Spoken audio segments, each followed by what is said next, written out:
اللہ تبارک و تعالی نے ہمیں مسلمان پیدا کیا ہے تو ہمارا جو عقیدہ ہمیں سب سے زیادہ مضبوط اور طاقتور بنا دیتا ہے وہ عقیدہ توحید ہے۔ ہمارا یہ عقیدہ ہے کہ ہمارے حق میں ہمارے حال پہ جو بھی فیصلہ فرمائے گا وہ ہمارا رب ہی فرمائے گا۔ ہمارا یہ نظریہ ہے کہ ہماری زندگی ساری کی ساری ہمارے رب کے دست قدرت میں ہے۔ یہ وہ عقیدہ ہے جو انسان کو بہت ساری پریشانیوں سے، آزمائشوں سے، تکلیفوں سے محفوظ کر لیتا ہے۔ انسان طاقتور ہو جاتا ہے جب وہ سمجھتا ہے کہ سارا کچھ میرے رب کے دست قدرت میں ہے۔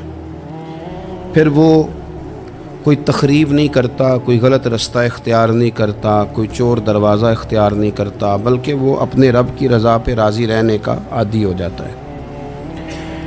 اب اللہ تبارک و تعالیٰ نے ایک قانون بنایا ہے، اور قانون ہمیں رب کریم نے اس طرح سمجھایا ہے کہ یہ ضروری نہیں ہے کہ جو تم طلب کر رہے ہو یا جو تم چاہ رہے ہو وہی ہو، اور وہ ہو تو وہ تمہارے حق میں بہتر بھی ہو۔ وہ چیز ہے جو انسان کے ذہنی سکون کے لیے، قلبی اطمینان کے لیے، دل کی ڈھارس کے لیے بہت ضروری ہے۔ کوئی ضروری ہے کہ جو ہم چاہ رہے ہوں وہ بالکل ٹھیک ہی ہو اور وہ ہمیں مل ہی جائے؟ یہ کوئی ضروری ہے؟ کبھی بھی اپنی زندگی میں اس طرح کی تڑپ نہ پیدا کریں، ورنہ آپ بے چین ہو جائیں گے۔ آپ کی زبان پر کئی شکوے آئیں گے، کئی شکایتیں آئیں گی، آپ بہت ساری جگہوں پہ نافرمانی والے جملے بول دیں گے معاذ اللہ۔ بس رب جو فیصلہ کرے اس پہ راضی رہنا سیکھیں۔ میں نے قرآن مجید کی آیت پڑھی ہے سورہ انبیاء میں سے، ذرا دیکھیے میرے رب کریم نے قانون کیا بیان کیا۔ فرما کل نفس ذائقۃ الموت، ہر جان نے موت کا ذائقہ چکھنا ہے۔ یہ پہلے یہ جملہ کہا اور اسی سے ملتا جلتا جملہ آخر میں کہا، اور درمیان میں کیا کہا؟ فرمایا کل نفس ذائقۃ الموت، ہر جان نے موت کا ذائقہ چکھنا ہے۔ وَنَبْلُوكُمْ بِالشَّرِّ وَالْخَيْرِ فِتْنَةً، فرمایا ہم تمہیں آزمائیں گے، بھلائی کے ذریعے بھی اور برائی کے ذریعے بھی ہم تمہیں آزمائیں گے۔ وَإِلَيْنَا تُرْجَعُونَ، اور تمہیں ہماری طرف ہی لوٹ کے آنا ہے۔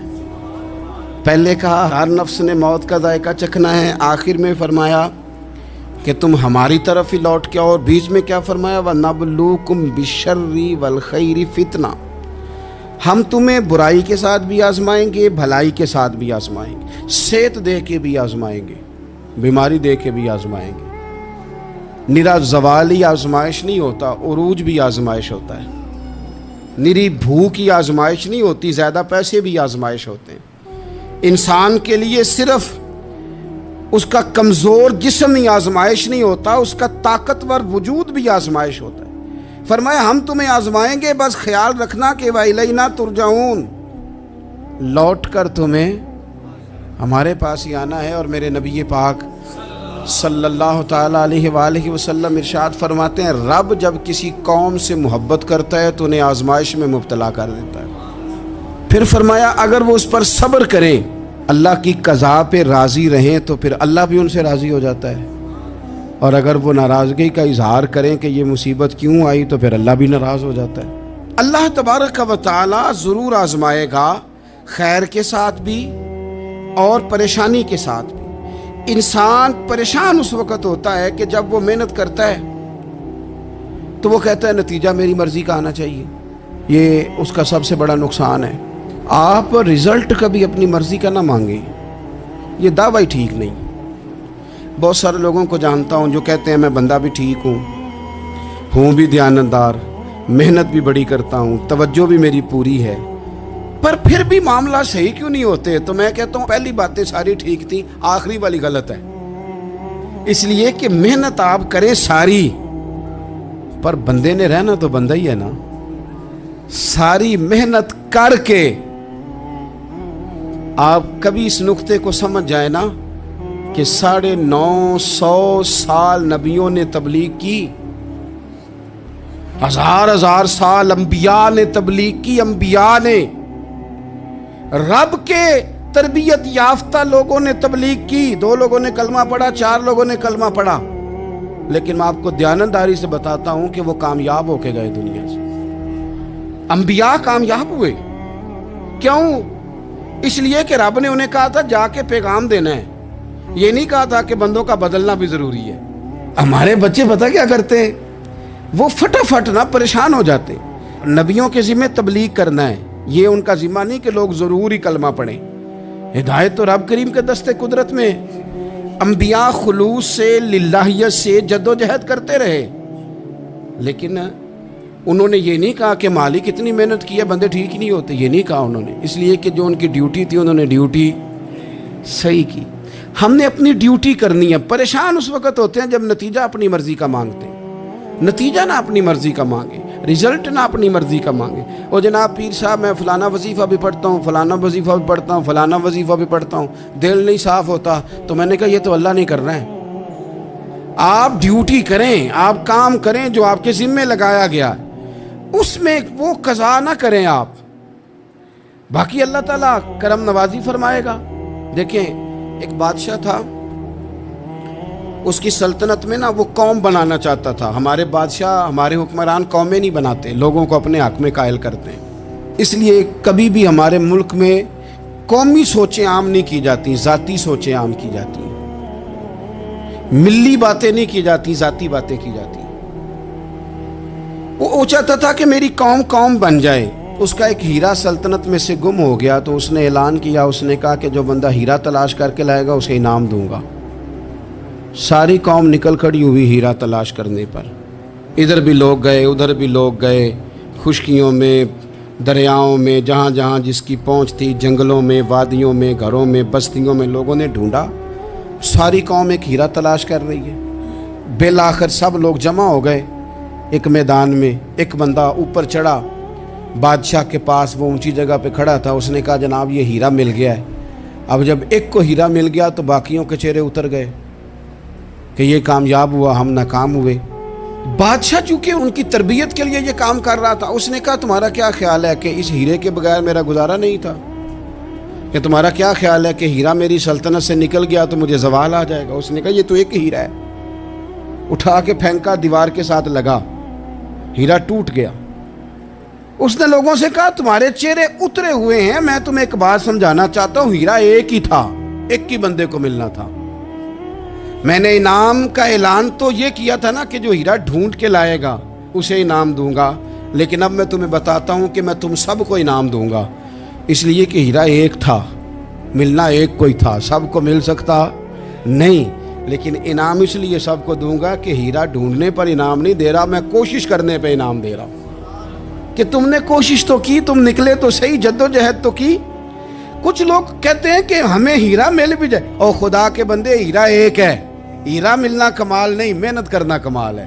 ہم نہ تیار نہیں ہوتے۔ اللہ فرماتے ہیں میں نے آزمانا ہے، میں نے آزمانا ہے، تم نے سفر جاری رکھنا ہے، لیکن یہ ضرور یاد رکھنا کہ وَإِلَيْنَا تُرْجَعُونَ، لوٹ کے تمہیں میرے پاس ہی آنا ہے، تم نے لوٹ کے ادھر آنا ہے، اس بات کو ذہن میں رکھنا۔ حضرت عبداللہ بن عباس رضی اللہ تعالیٰ عنہ اس حدیث کے راوی ہیں، الموجم الکبیر کی یہ حدیث ہے۔ اللہ کے پیارے رسول صلی اللہ تعالیٰ علیہ وسلم ارشاد فرماتے ہیں کہ جس بندے کو 4 چیزیں مل گئی نا، اسے اللہ تعالیٰ نے دنیا اور آخرت کی بھلائیاں عطا فرما دی۔ 4 چیزیں جس شخص کو نصیب ہو گئی۔ یا رسول اللہ کون سی؟ حضور فرماتے ہیں جس کو شکر کرنے والا دل مل گیا، اور کریم محبوب فرماتے ہیں جسے اللہ تعالیٰ کا ذکر کرنے والی زبان مل گئی، اور حضور فرماتے ہیں جسے مصیبت پر صبر کرنے والا بدن مل گیا، اور جسے ایسی بیوی مل گئی جو نہ اس کے مال میں خیانت کرے گی، نہ اس کی عزت میں خیانت کرے گی۔ جسے یہ 4 چیزیں مل گئیں وہ خوش نصیب ہے، دنیا بھی بن گئی، آخرت بھی بن گئی۔ کامیابی صبر آ جانے کا نام ہے، کامیابی شکر حاصل ہو جانے کا نام ہے۔ کامیابی میرے عزیز یاد رکھ لیں کہ انسان اللہ کے ذکر میں لگ جائے تو اس کا نام ہے کامیابی۔ ہم نے کس کو سمجھ لیا ہے؟ اپنی زندگی میں ایک تو محنت کریں، نتیجہ اللہ بچو۔ دوسری بات، امیدیں ذرا چھوٹی وابستہ کریں، لمبی نہ بنائیں۔ ایک ہے منصوبہ سازی کرنا مستقبل کی، وہ غلط نہیں۔ میرے نبی پاک علیہ السلام کا فرمان کاش کبھی ہم سمجھ جائیں۔ حضور نے ایک دن صحابہ سے فرمایا تھا حیا کرو، کہا صحابہ سے، سمجھایا ہمیں، فرمایا حیا کرو۔ یا رسول اللہ کس بات سے؟ فرمایا وہ والا مال کماتے ہو جو کھا ہی نہیں سکتے، اور وہ والے مکانات بناتے ہو جن میں تم رہ ہی نہیں سکتے، اور ان چیزوں کا سوال کرتے ہو جن کی تمہیں ضرورت ہی نہیں۔ اتنے لمبے محلات، اتنا لمبا چوڑا مال، اتنا لمبا چوڑا پیسہ، اتنی لمبی امیدیں، اتنی لمبی داستانیں، انسان کمزور ہو جاتا ہے، ساری زندگی حساب کتاب میں بیت جاتی ہے۔ دیکھیں نا، حضور علیہ السلام نے فرمایا یہ جو غریب لوگ ہیں نا، یہ مالداروں سے 50,000 سال پہلے جنت میں داخل ہو جائیں گے۔ کیوں؟ اس لیے کہ جس کے بیگ زیادہ ہوتے ہیں نا، ایئرپورٹ پہ پھنس جاتا ہے، الجھ جاتا ہے۔ وہ کبھی ایک آیا، دوسرا نہیں آیا، تیسرا نہیں آیا، چوتھا نہیں آیا۔ اور جو ہینڈ کیری والے ہوتے ہیں نا، 2 جوڑے، وہ تو بس جناب سب سے پہلے وہی نکلتے ہیں، اور ان کی گاڑی بھی کسی رش میں نہیں الجھتی، گھر وقت پہ پہنچ جاتے ہیں، مال تھوڑا تو حساب بھی تھوڑا۔ تو ہم نا لمبی امیدوں کے چکر میں اس لیے پریشان ہے۔ رب کہتا ہے وَإِلَيْنَا تُرْجَعُونَ، تم نے اپنے گھر واپس آنا ہے، تم نے ادھر لوٹنا ہے، تم اتنے لمبے چوڑے معاملات کا شکار نہ ہو جانا۔ تیسری بات جس کو آپ ضرور سمجھیں گے اور اس پر آپ غور کریں گے، بندوں پر اعتماد کرنا چھوڑ دیں، اللہ پر اعتماد کریں۔ ایک اعتماد ہے اللہ کے نیک بندوں کا، دعاؤں کا اعتماد، نسبتوں کا اعتماد، اس کی بات نہیں کر رہا میں، دنیا داروں، سیٹھوں، نوابوں، جاگیرداروں پر اعتماد کی بات کر رہا ہوں۔ اعتماد خلق چھوڑ دیں، اعتماد خالق کریں۔ بندوں پر بھروسہ نہیں، بھروسہ اللہ کی ذات پر۔ جو بندہ رب کی ذات پر بھروسہ کرتا ہے مضبوط ہو جاتا ہے، طاقتور ہو جاتا ہے، کمزور نہیں پڑتا۔ یہ ضروری نہیں کہ آپ کے دوست مخلص نہیں تھے تو اس لیے آپ کا کام نہیں ہو سکا، یہ ضروری نہیں ہوتا۔ ہو سکتا ہے آپ کے دوست پورے مخلص ہوں، تعاون بھی پورا کرنے کو تیار ہوں، پر رب کریم کا ارادہ قدرتی نہ ہو کہ آپ کا کام ہو۔ کیا کر لیں گے آپ کے احباب، آپ کے دوست کیا کر لیں گے؟ اللہ کا ارادہ قدرتی نہیں۔ شاید اسی لیے کسی درویش نے کہا تھا کہ خوش نصیب وہ ہے جو اپنے نصیب پہ راضی ہے۔ وہ شاید زیادہ نصیب والا ہے جو اپنے نصیب پہ خوش ہو گیا۔ عزیز دوست، چیزوں کو سمجھ لیں اور اچھی طرح سے آپ سمجھ لیں کہ ہو سکتا ہے کہ آپ کے دوست آپ کو پورا کندھا دینا چاہ رہے تھے، وہ تیار تھے، پر اس وقت آپ کا نصیب ہی کچھ اور تھا۔ آپ ان خزانوں پر زیادہ توجہ کریں جو خزانے رب کے پاس ہیں۔ ہمیں اپنے تعلقات پر بڑا بھروسہ ہوتا ہے، ہمیں بڑا پتہ ہوتا ہے اتنے لوگوں سے میرا جرانہ ہے، فلانے سے میرے دوستی ہے۔ اور بھئی یہ سارے کام تب ہوں گے جب رب چاہے گا۔ بہترین ڈاکٹر کے پاس جا کے دوا کھا لے میرے عزیز، شفا تبھی ہوگی جب میرا اللہ چاہے گا۔ سارے ٹیسٹ کر لیے ہیں ڈاکٹر نے مریض کے، ساری رپورٹیں آ گئی ہیں، ہر چیز ٹھیک ہے، لیکن نہ وہ کھا پاتا ہے، نہ وہ سو پاتا ہے، نہ وہ چل پاتا ہے، نہ وہ ہنس پاتا ہے۔ اس نے پوری دنیا جہاں تک اس کی دوڑ تھی اس نے لگا لی، لیکن لازمی نتیجہ یہ نکلتا ہے کہ اسے کہنا پڑتا ہے کہ ہوگا وہی جو میرا رب چاہے گا۔ اس لیے جو خزانے میری جیب میں، آپ کی جیب میں ہیں، جو تعلقات ہمارے ہیں، ان تعلقات پر بھروسہ نہ کرو، بلکہ وہ خزانے جو اللہ کے پاس ہیں ان پر بھروسہ کریں، آپ مضبوط ہو جائیں گے۔ داتا گنج بخش علی اجمیری قربان جائیں، گنج بخشے فیض عالم مظہر نور نا کی سارا پیر کامل اور کامل آرا رہنما۔ اس ملک کے وطن عزیز کا جو لوگ حسن ہے نا، ان میں بڑے بڑے تارے ہیں، پر اس وطن کا جو چاند ہے وہ داتا گنج بخش علی اجمیری ہے۔ داتا صاحب چاند ہے میرے وطن کا۔ اس وطن میں جو چمکے گا وہ داتا علی اجمیری سے فیض لے کے چمکے گا۔ یہ کمال ہے۔ وہ کہتے ہیں کہ علاقے میں قحط پڑ گیا تھا، گندم کا ایک دانہ لوگوں کو میسر نہیں تھا، بارش نہیں ہوئی، سالوں بیت گئے، لوگ بڑے پریشان تھے، بڑی آزمائش میں تھے۔ ہر بندہ تکلیف میں تھا. بازار میں لوگ آتے تھے تو سہمے سہمے سے، ڈرے ڈرے سے، پریشان پریشان سے. قحط ہے، آزمائش ہے، مجبوری ہے، جانور بھوکوں مر رہے ہیں. اللہ تبارک و تعالیٰ کی طرف سے لوگوں پر ایک آزمائش ہے، لوگ صبر کر رہے ہیں. کہتے ہیں کہ غلام بازار آیا تھالا لے کے کچھ خریدنے. آیا بھی تو اٹکیلیاں کرتا، اور چیزیں خریدی تو ہنستے ہوئے، اور جانے لگا تو مسکراتے ہوئے. پریشانیوں میں، دکھوں میں کو بندہ اگر اس طرح ہنسے تو بعضوں کا طبیعت چڑھ جاتی ہے کہ یار ہم پریشان ہیں، تجھے کس بات کی خوشیاں چڑھی ہوئی ہیں. کہتے ہیں لوگوں نے بازو تھام کے غصے سے کہا تو اتنا خوش کیوں ہے جب سارا شہر پریشان ہے، سارا ملک آزمائش میں ہے، تو اتنا کیوں ہنس رہا ہے؟ کہنے لگا تم ہوگے پریشان.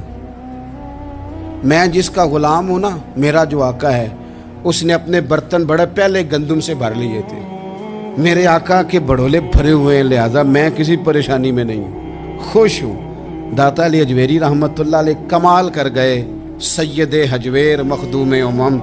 داتا صاحب فرماتے ہیں اگر تیرا اور میرا رب کے خزانوں پر اتنا بھی یقین ہو جائے نا جتنا اس غلام کا اپنے آقا کے خزانے پہ ہے، تو پھر ہم ہر وقت رو کے نہ دکھائیں، پھر ہر وقت ہم غربتوں کے رونے نہ روئیں، پھر ہر وقت ہم یہ مایوسیوں کی کہانیاں نہ سنائیں.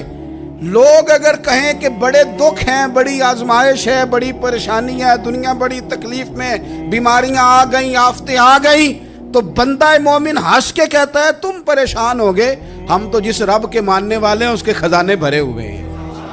اور ہمارا رب عطا کرتا ہے تو پھر اپنے کرم سے اس طرح عطا کرتا ہے کہ وَيَرْزُقْهُ مِنْ حَيْثُ لَا يَحْتَسِبُ. وہ کہتے ہیں میں اتنا دوں گا اور وہاں سے دوں گا کہ تجھے خبر بھی نہیں ہوگی، میں تجھے وہاں سے دوں گا کہ تو نے کبھی سوچا بھی نہیں ہوگا.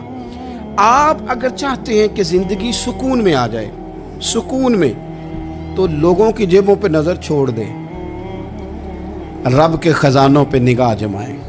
اتنا نوازتا ہے، اتنا نوازتا ہے، اتنا نوازتا ہے کہ انسان حیران ہو جاتا ہے کہ مجھے اتنا بھی مل سکتا ہے. ایک بات یہ میرے عزیز کہ اپنی زندگی میں نا دعووں سے بچیں، دعووں سے بچیں. لفظوں اور عمل اور اٹھنے بیٹھنے، اس میں کسی بھی قسم کے تکبر سے اپنے آپ کو بچائیں. بندہ ہی اچھا لگتا ہے وہ اگر دعووں پہ اتر آتا ہے نا، کہانیوں پہ اتر آتا ہے، اور داستان سرائی پہ اتر آتا ہے، اور وہ لوگوں کو آئینے دکھانے شروع کر دیتا ہے، اور اسے تقوی کا ہیضہ ہو جاتا ہے، نیکی کا بخار چڑھ جاتا ہے، تو پھر بھی وہ پریشان ہو جاتا ہے.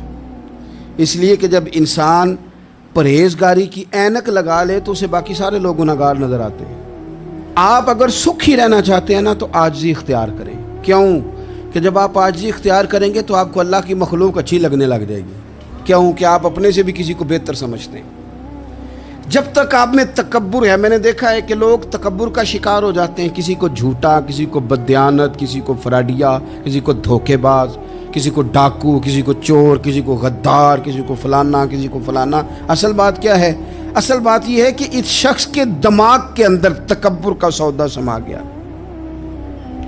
یہ کسی چکر میں پڑ گیا ہے، اس کو ہیضہ ہو گیا ہے پرہیزگاری کا. یہ سمجھنے لگے کہ جو میں سوچتا ہوں وہ صرف وہی ٹھیک ہے. تیرا یہ دعویٰ ہے کہ ساری مخلوق ٹھیک نہیں، اور میرا رب فرماتا ہے لَقَدْ خَلَقْنَا الْإِنسَانَ فِي أَحْسَنِ تَقْوِيمٍ. میں نے مخلوق بنائی بڑی سونی ہے. ہم نا جب یہاں آ جاتے ہیں نا، یہاں ایک شخص تھا جس کا نام تھا بلعم بن باورہ. یہ بڑا مستجاب الدعوات تھا، جو دعا مانگتا تھا اللہ قبول فرما لیتا، پرہیزگار تھا. اسم اعظم اللہ نے اسے عطا کر دیا.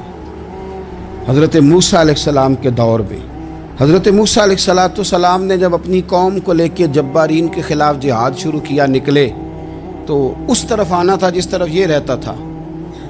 لوگ سارے اکٹھے ہو کے اس کے پاس آئے، آ کے کہنے لگے حضرت موسیٰ علیہ السلام آ رہے ہیں اپنی قوم کو لے کے حملہ کرنے کے لیے، تو دعا کر دے، معاذ اللہ نبی کے خلاف دعا کر دے، تو بد دعا کر دے تاکہ وہ آ نہ سکے، تیری دعائیں قبول ہوتی.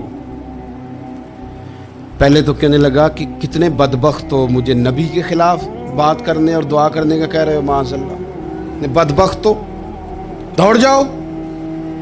لیکن اللہ سے یہ توفیق مانگے کہ وہ انسان کا شعور سلامت رکھے، شعور سلامت۔ حضرت سلطان باؤ رحمۃ اللہ علیہ نے اپنے دور میں کہا تھا کہ ایمان سلامت ہر کوئی مانگدا ہے، عشق سلامت کوئی، وہ تو انہوں نے کہا تھا نا۔ اور آج کیا حال ہے کہ مال سلامت ہر کوئی مانگدا ہے، تو ایمان سلامت کوئی، اب کہاں ایمان سے، اب تو مال سلامت مانگتے ہیں الا ماشاء اللہ۔ تو انہوں نے کہا تھا کہ ہمارے دور میں سارے ایمان کی سلامتی مانگتے ہیں اور میں عشق کی مانگتا ہوں۔ اور میں لوگوں کو کیا کہوں، میں تو یہی کہہ سکتا ہوں حضرت سلطان صاحب سے معافی لے کے کہ حضور ہن تے مال سلامت ہر کوئی منگدا ہے تے ایمان سلامت کوئی۔ اب تو یہ حال ہو گیا۔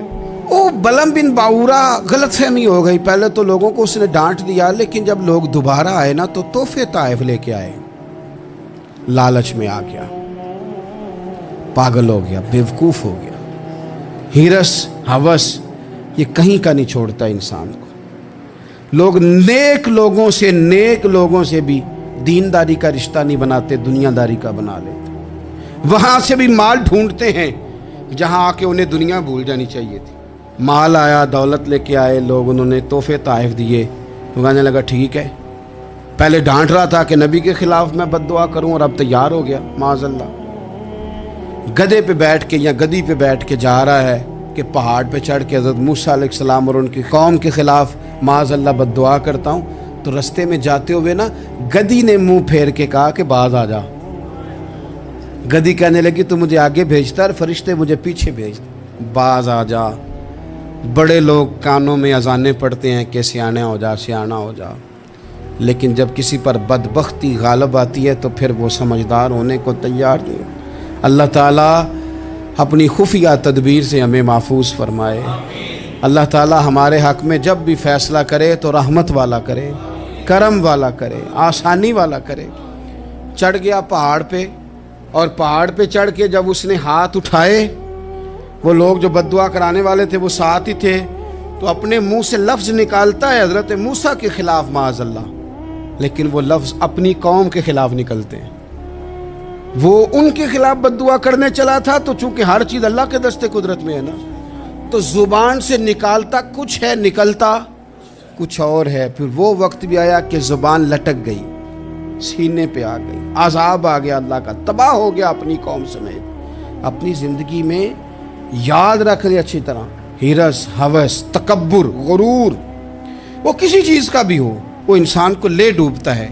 اگر آپ زمین پہ کھڑے رہ کے لوگوں کو دیکھیں گے تو کچھ لوگ اگر آپ کو اپنے برابر نظر آئیں گے نا قد میں، تو کچھ انشاءاللہ بڑے بھی نظر آئیں گے۔ ہم نے لسٹیں بنا لی ہیں کہ کون کون کتنا غلط ہے، ہم نے ہر ایک کے بارے میں 2-4 باتیں یاد کر لی ہیں، فلانا اتنا خراب ہے، فلانا اتنا اور فلانا اتنا۔ اس کا نقصان یہ ہوا ہے کہ اللہ کی خوبصورت مخلوق، خوبصورت رنگوں میں ہم نے حالات خراب کر لیے ہیں۔ اگر ہم چاہتے ہیں کہ ہمارا دل سکون میں آئے، قرار میں آئے، تو زندگی عاجزی والی، انکساری والی، اللہ تبارک و تعالیٰ کی بات۔ میں اکثر کہتا ہوں کہ نبی پاک صلی اللہ تعالیٰ علیہ وآلہ وسلم نے کتنی شانیں بیان کی، حضرت عمر فاروق، کتنی عظمتیں حضور نے ان کی بیان کی۔ جب ان کا وصال ہونے لگا نا، ان کو زخم لگا، تو لوگ ان کی تعریفیں کرنے لگے۔ اب ان کو بھی پتہ تھا کہ میری عظمت میں حضور نے کیا کچھ بیان کیا ہے۔ لوگ ان کی تعریف کرنے لگے، امیر المومنین آپ کو یہ کمال حاصل ہے۔ تو حضرت عمر فرمانے لگے دعا کرو بس میری نیکی اور بدیاں برابر برابر ہو جائیں، نیکیاں اور بدیاں برابر ہو جائیں، میں کسی درجے کا خواہش مند نہیں، بس یہ چاہتا ہوں کہ یہ عاجزی کا حسن دیکھیں، انکساری کا یہ درجہ دیکھیں۔ فرماتے ہیں بس یار معافی دے دے نا، وہ معاف کر دے، پھر تو بات بن گئی۔ میں جلسوں پہ، اجتماعات پہ جاتا ہوں تو ایک رواج بن گیا ہے، لوگ بڑی بڑی قطاروں میں پھول لے کے کھڑے ہو جاتے ہیں اور گاڑیوں میں پھینکتے ہیں۔ تو میں اپنے سنگیوں سے کہتا ہوں کہ اگر تو قیامت میں بھی ایک پھول مل گیا نا، تو پھر تو یہ سارے استقبال کام آ گئے۔ اور اگر وہاں کھڑا کر لیا گیا نا، صحیح حدیث میں حضور نے فرمایا ہے کہ کچھ سوالوں کے لیے بندے کو محشر کے میدان میں کھڑا کر لیا جائے گا۔ ان سوالوں میں سے ایک سوال یہ بھی ہوگا کہ بتا اپنے علم پر عمل کتنا کیا تھا۔ تو میں نے کہا اگر تو روک لیے گئے تو پھر ان پھولوں کا کیا بنے گا، پھر تو آزمائش میں آ جائیں گے۔ اللہم استرنا بسترک الجمیل، استغفر اللہ ربی من کل ذنب واتوب الیہ۔